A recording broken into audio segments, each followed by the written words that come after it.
Op 4 eliminated. Blue 4 mission successful.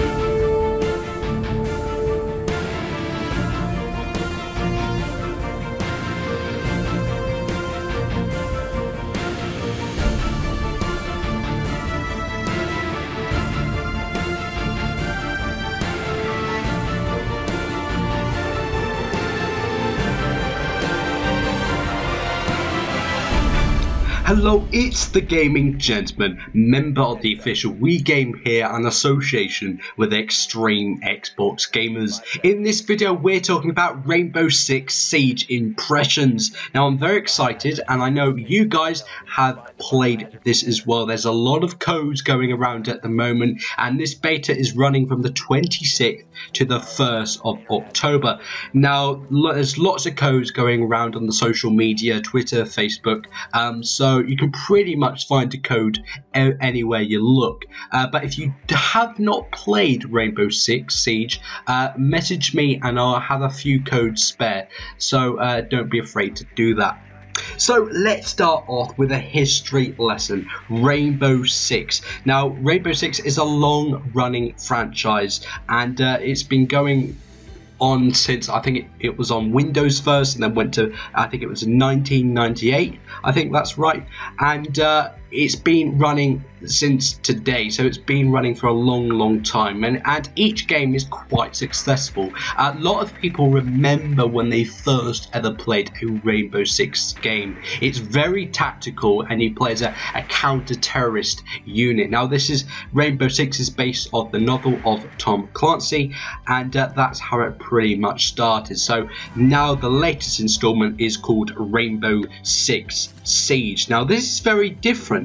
Now, you may or may not know this, Rainbow Six Siege was originally called Rainbow Six Patriots and featured a full-length campaign.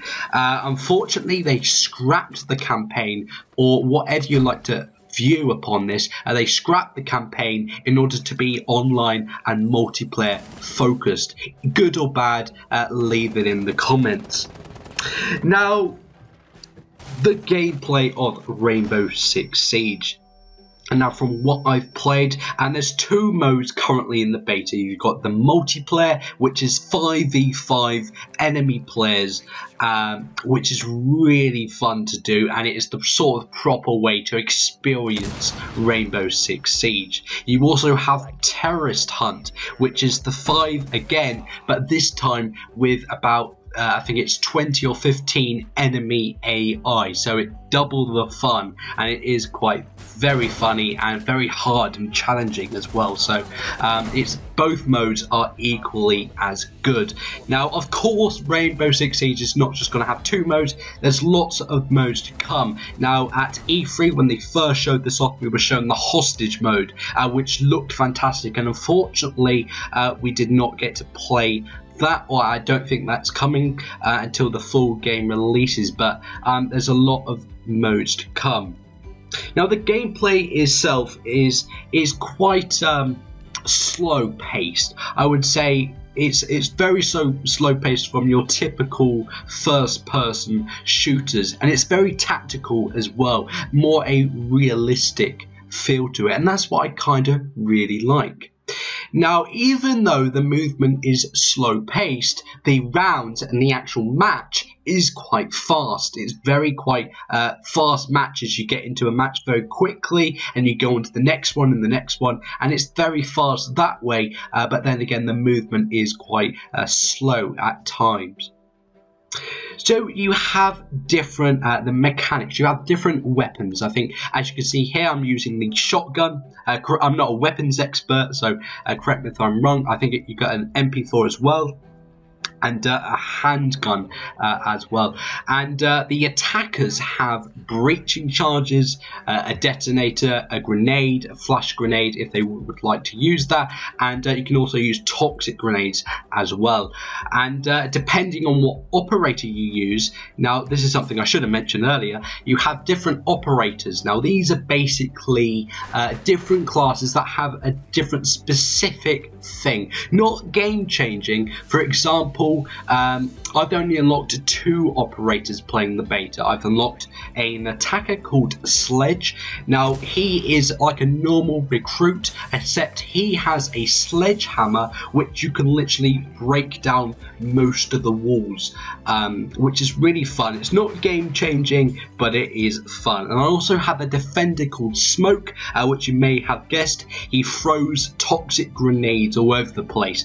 It's still very fun, and it's not as if you don't play as an operator you're going to fail amongst the rest. It's very balanced. Rainbow Six Siege is very balanced. The beta seems very balanced, and even with operators or being an attacker, being a defender, it seems fair, and I think that's what draws me to it. It doesn't seem you have an advantage over one another. It seems very fair because you mostly have the same equipment. Now, the fun scale. I had a lot of fun playing this, and I first played this with a few friends, Corey, C-Note Gaming, and I think Delpoy as well, Stefan. So it was very exciting to play, and we had a great fun. It was because Rainbow Six Siege is all about teamwork, building together and going for the objective, which is what we did. Now, of course, I played a few matches on myself as well to get that experience, and it's not quite as fun, I must say, but the game really wants you to play with a team and go for that objective. And as the saying goes, if you don't talk, you die. I'm pretty sure that is the same, but anyway, that is what the game is sort of trying to say. So let's go on a bit about the graphics and what stands out for me in terms of the maps and the design. So the graphics, it looks very good, and I think it's running 900p on the Xbox One and 1080p on the PlayStation 4. Does it make a difference? No, I don't think so, but the graphics look absolutely fantastic. Now, one thing in particular that really amazed me, and I thought, this is something that we haven't seen, is the destruction. You can literally blow up every wall, regarding, you know, if it's pure concrete, maybe not, but you can literally blow up like walls made out of wood and whatnot.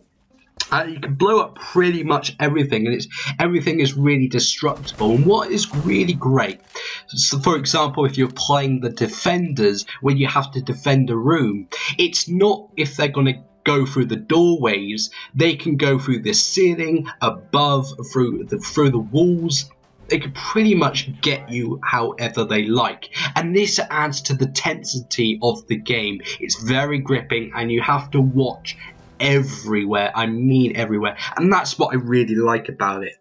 Now, the maps are quite varied, and I think there's 4 maps, correct me if I'm wrong. One map in particular, I think it was a sort of the mansion in Los Angeles or some sort of city, which I really liked, because this mansion had, I think, 3 floors. Now, there's another map, I think, set in somewhere in England, maybe Sussex or something, where it's sort of like a base camp, and then you have to attack the base camp or defend the base camp, and I think that's really great as well. I'm not sure the other map. I think the other map is a suburban house again, I think. But the maps are very varied, and also it changes the time of day as well. So you not only do you have a map rotation, but you also have maybe the same map but a different time of day. So so it does sort of change the game a little bit. Now, next is VFW, which I like to call value for money. Now, this is very important because this can either make or break a game.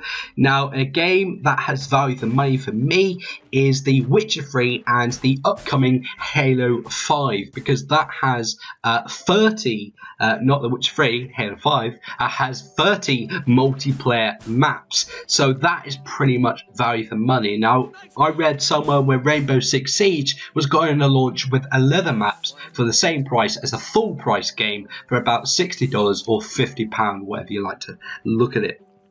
Now, some may say this is very pricey, and I do agree with you. Games such as Titanfall, Evolve, online centric focused, and sometimes it does fall flat, and that's what I think Rainbow Six might end up falling flat. And I think the reason being, you know, it's you only get 11 maps at launch, and probably DLC that you probably have to pay for. I hope they do free DLC, but I think that for the first month, a lot of people are going to really enjoy it, just like I am with the beta. But I think it's going to get sort of old, very tiresome, very quickly, because you're doing the sort of same thing over and over again. And that doesn't help not having a campaign. The same with Evolve as well. I'm very hyped about Evolve. A lot of people really excited about it, but when the game launched, they found out they got bored very quickly and the players were moving elsewhere. And I think the same is going to happen. So, should you get Rainbow Six based on the beta? Now, what I've played, I think you should, because it is a really fantastic game. And what many people disagree, but I think it really stands out of being tactical. The fact that when you die, and it's not like Call of Duty or Battlefield where you spawn instantly and your life doesn't matter. This is realistic and your life does matter, and it's very tactical. And I think Rainbow Six games, you know, are missing from this generation. We seem to be getting these fast-paced first-person shooters. We need to slow it down. There's a lot of fast movement shooters, Halo 5, Call of Duty, but we need to slow it down, and this is the perfect game for that. Very competitive, and I wouldn't be surprised if esports comes onto this at some point. So I do think you should get it, but at the same time it's only 2 modes, so I can't really make a definitive edition based on these 2 modes that I've played, because I know there's a lot more down in the pipeline. So thanks very much for watching. I know this was quite a long video. I think I just really wanted to get back talking again. So thanks very much if you watched to the end of this video, and as always, make sure you stay tuned to the Gaming Gentleman for more gaming news. Thanks very much, and I'll see you on the next video.